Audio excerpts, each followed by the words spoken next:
Good day. Dan with Foul Play on the Sunny Slope Funny Farm. Back at the Duckingham Palace.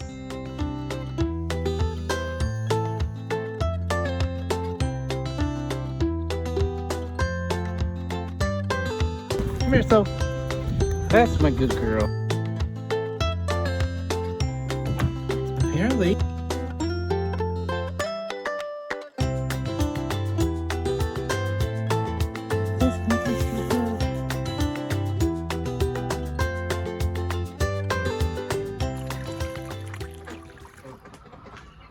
So I hope you like the new intro.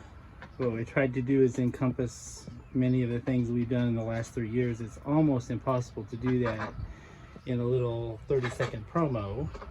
But especially I had to include a little bit of Sophie and of course Clem and everything we've done from chicks to ducks and part of our move, all those things that encompass what we've done to get to where we are. So right now I am in the what we call the mini coop. Still has some tarps on it to button up from the north side from storms, which, you know, we're still kind of apt to have some ugly temps and ugly storms even in May. But look at these ducky dudes, look how big they are. So we have them in this shelter right now. That way we can keep an eye on them until we can get to where we can get them back to the Duckingham Palace and out in the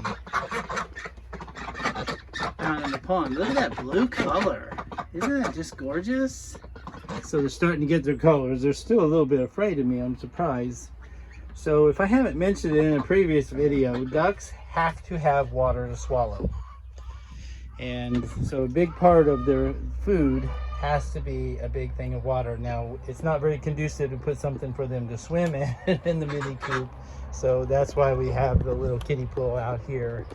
And right now I would have them swimming in the water in the rain, but except I've got so many chores to do, and when they're done, I don't want them to be kind of stranded out here. And sadly, in the chicken coop and chicken yard, there's still a lot of debris out here just from many years of things that have been thrown down, and the grass has covered them up, and the ducks are more liable to eat some of the dumb stuff than the chickens are. So I don't like them running the chicken yard very long without me being, one of them tried to eat a marble the other day. So ducks have to have water to swallow, and I just freshened up their coop a little bit too. So the worst of some storms are coming, so I wanted to make sure they were watered and fed before we button everything up. It has electricity. I put a smoke alarm out here because you never know. So we try to take some safety measures. Tarps on the other run.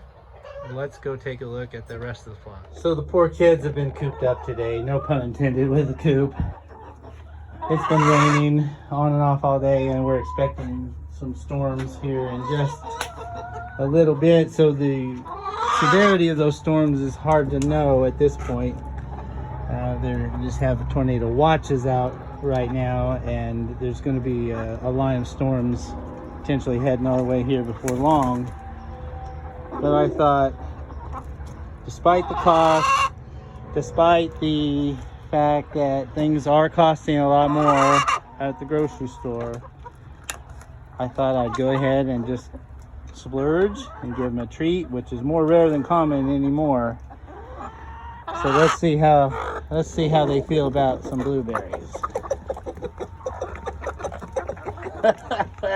That's a mass of chickens right there. And those blueberries are going to last about 2.7 seconds. Some of the ones we hatched and some of the ones that came in with our ducks, and I freshened up their pen earlier today.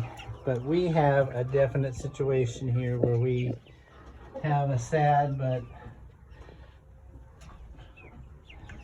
sorry, I was fighting with the door behind me, because if I leave that door open, they will get out.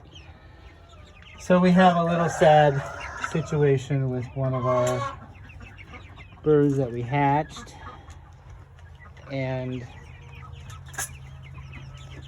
that's the diggingest dog you ever saw too. If you ever get a great pair of these, just know they are diggers. So I don't know if I can find her. So we have we thought was a roux, and then we discovered that it's a little hen, and so it's this little bitty one right here. This little sweetheart. I don't know if you can see it. I'm going to try to show it to you. I know, honey. She has a leg that is completely retracted behind her, and we feel really bad for her.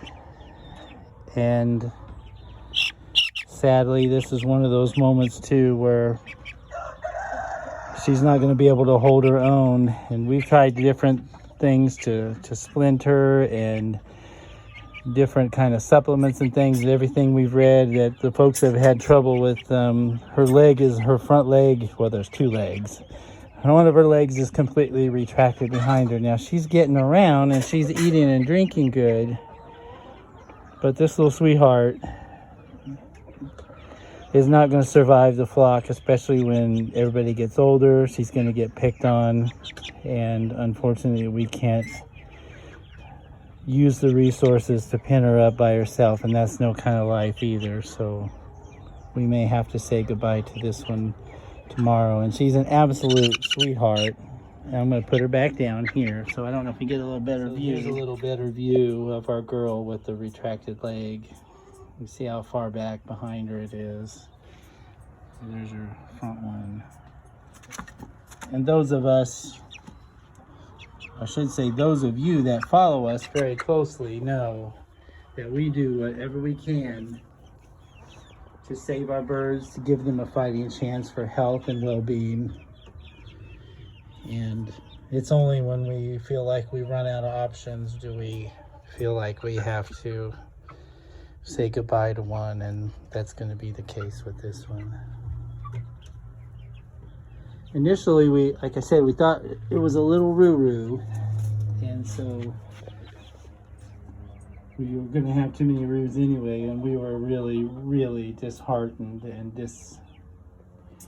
disappointed when we found out that actually she's a little hen. You can kind of watch her get along right there with her legs. She gets along, but ultimately it's not going to be probably very compatible with life. But we certainly tried. And finally, look at this mass of meat birds. Mixtures of roux and hens. And I gotta tell you folks, these birds caught up with us quick.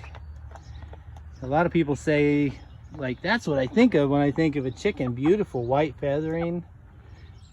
And a lot of people think that, you know, foghorn leghorn, or that's kind of the image of their mind when they think of chickens.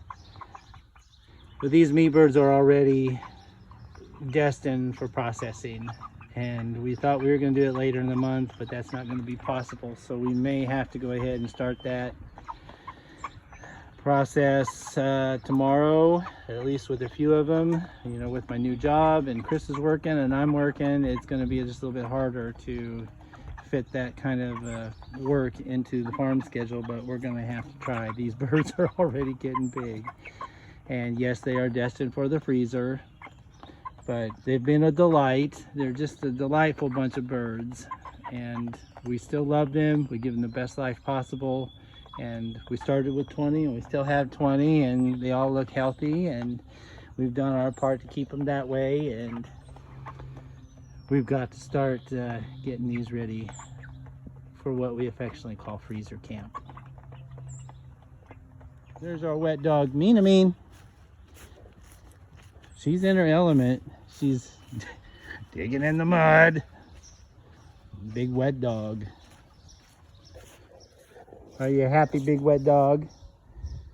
You're a good girl. She's still doing pretty well on her training exercises. We work with her every day. Mina, what do you hear? Is that Mom? Where's Mom? Where'd she go? All right. From all of us here at the Sunny Slope Bunny Farm, Foul play. Take care. We'll see you next time. Thanks for watching.